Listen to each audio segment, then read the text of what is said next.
Kom mij, zei David allereer, dan hel je bij Gods arken weer. De Heer is net meer leuk op us, hij komt in Israël weer thuis. Nou dagen deuren naar je tijd, wij zongen lood en donsje blind, om us lok zillig lood.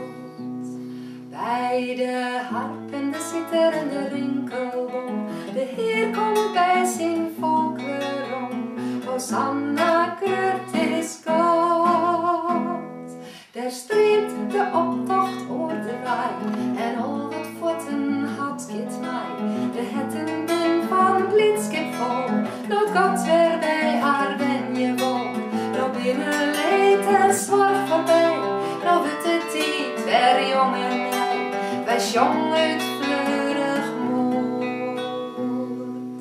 Bij de harp en de citer en de rinkelboom, de Heer komt bij zijn volk weerom.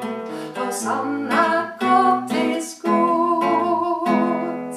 De koning dit in de optocht giet, die zongt zijn allerheerste lied. Hij neemt zijn boervrouw bij de hand, hier is geen rang meer en geen stand, want eigen leg en eer ben ik, we binnen alle waar God geniet. Ja, jongen, lood en kleer.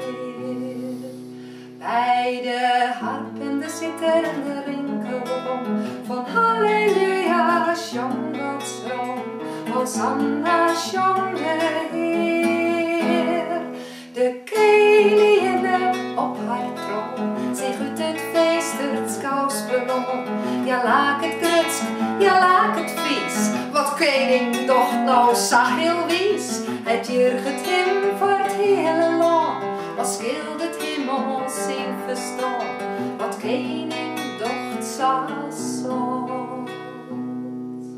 Maar David viel haar moedig aan, en David zong halleluja, Hosanna, groot is God. Het feest moet verder gaan, maar Michal blauw alleen is steen.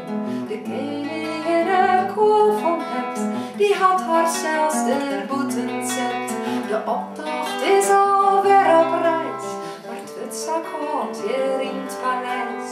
De kelt loopt haar terug bloed. Maar der boeten in de citer en de rinkelboom, de Heer komt bij zijn volk weerom. Hosanna.